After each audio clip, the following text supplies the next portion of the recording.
Merci de nous choisir pour vous informer, chers téléspectateurs d'Afro Info des 43. De nouveaux affrontements opposent depuis le matin de ce mardi 29 août les rebelles du 1-23 et les jeunes patriotes dits Wazalendo dans plusieurs villages du groupement Tongo dans la chefferie de Bwito, territoire de Rutshuru Nord Kivu. Des villages se vident de leurs habitants suite à cette reprise des combats, indique Isaac Kibira, fonctionnaire délégué adjoint du gouverneur dans la région. Depuis 5 heures du matin, les rebelles du 1-23 sont allés attaquer les positions de Wazalendo au niveau des Marangara et Runzenze et les positions d'autres groupes armés au niveau de Douani dans les groupements Tongo. Plusieurs habitations sont incendiées à Douani et la population qui évacue à ces occupations champêtres sont dans tous ces villages a pris fuite et une psychose règne dans l'entité. C'est dans ces hautes montagnes, nous suivons de près tout ce qui pourrait se passer et là-bas dans les cadres de violation des droits humains. Le 1-23 risquerait de confondre la population civile avec les miliciens, a indiqué à Actualité.cd Isaac Kibira, fonctionnaire délégué adjoint du gouverneur dans la chefferie de Bwito. Les affrontements sont récurrents entre les miliciens patriotes et les rebelles du 1-23 dans plusieurs villages des territoires de Rutshuru et Masisi. Le lundi, alors qu'il clôturait sa visite à Kinshasa, le président burundais Evariste Ndayishimiye, qui est également président en exercice de l'EAC, a évoqué un semblant de cessez-le-feu du 1-23 et plusieurs sources confirment aussi la cohabitation entre les rebelles du 1-23 et les éléments de l'EAC. Le 1-23 occupe toujours les villages de Tongo, Kanaba et la traversée du parc au niveau de Tongo jusqu'à Lulimbi. Ils se cachent en brousse, ils sont dans des hautes montagnes de Kanaba et ils sont toujours à Kahunga. Ils peuvent facilement traverser la rivière de Rutshuru pour atteindre Kazaro. Et des Rubare aussi, ils peuvent arriver à Marangara au niveau de Tongo en passant par Kalengera, a dénoncé un défenseur des droits humains œuvrant dans la région.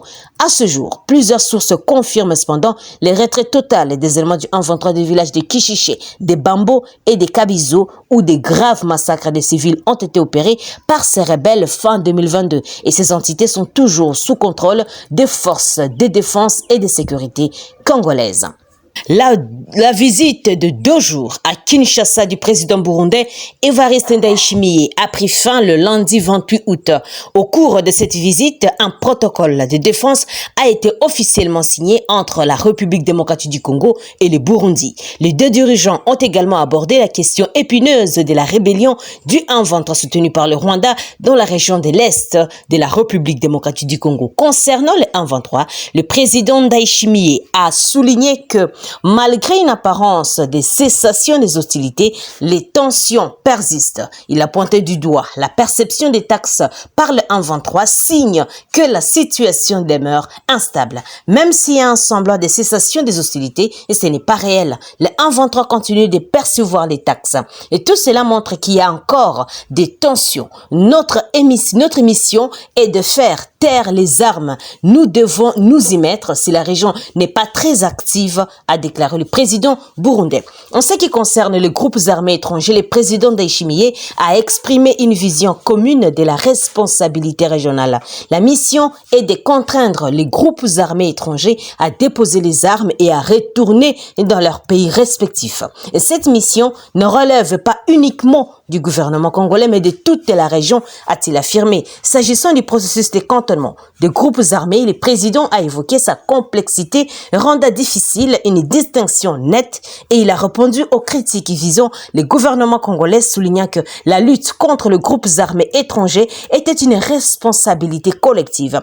Il est injuste d'accuser seulement le gouvernement congolais. C'est une mission qui nous concerne tous. Nous devons travailler ensemble, a-t-il insisté. Et face aux déclarations du Rwanda accusant la République démocratique du Congo de ne pas agir contre les groupes armés rwandais, le président Ndayishimiye a rappelé l'importance de l'engagement collectif. La responsabilité ne se limite pas à un pays. Nous sommes tous concernés, a-t-il conclu. Je ne comprends pas souvent comment on accuse les gouvernements congolais disant qu'il ne fait rien pour traquer les mouvements armés étrangers. C'est notre mission à tous et nous sommes concernés, nous tous, écrit Actualité.cd. Autre nouvelle, une nouvelle attaque des miliciens de la coopérative pour le développement du Congo, Codeco, a entraîné le lundi 28 août la mort d'au moins 15 personnes de la province de l'Ituri, au nord de la République démocratique du Congo, ont indiqué des sources locales. D'après le président de la société des Bahema Nord, Charité Banza, ces miliciens ont mené dimanche une attaque dans un camp de pêcheurs à Gobou, une zone enclavée. Et l'attaque a duré un peu plus de 2 heures et a fait au moins 15 morts, a-t-il indiqué, déplorant le fait que ces miliciens ne soient ni attaqués ni traqués. À en croire Pilo Moulindo, chef de la chefferie des Bahema Nord, il s'agit de 9 civils, un militaire et 4 Codeco tués. Il évoque qu'il ne s'agit qu'un d'un bilan pour l'instant provisoire. Interrogé par l'agence France Presse, le lieutenant Jules Ngongo, qui est le porte-parole de l'armée, a lui aussi d'accuser les Codeco d'avoir attaqué les civils qui étaient en pleine prière le dimanche dans leur église à Kobu, au bord d'Ila-Calbert, qui marque la frontière avec l'Ouganda. Nos éléments ont riposté à cette attaque et ces miliciens sont poursuivis, a-t-il ajouté, sans avancer des bilans dans l'immédiat. La Codeco est une milice de plusieurs milliers d'hommes qui affirment protéger la tribu Lendu face à une tribu rivale, les Hema, ainsi que l'armée de la République démocratique du Congo. Et ces attaques et celles d'autres milices communautaires sont récurrentes dans la province de l'Ituri, principalement au nord de Bunia, chef-lieu de la province. Une semaine plus tôt, 7 autres personnes avaient été tuées dans la même zone, a rappelé Banza.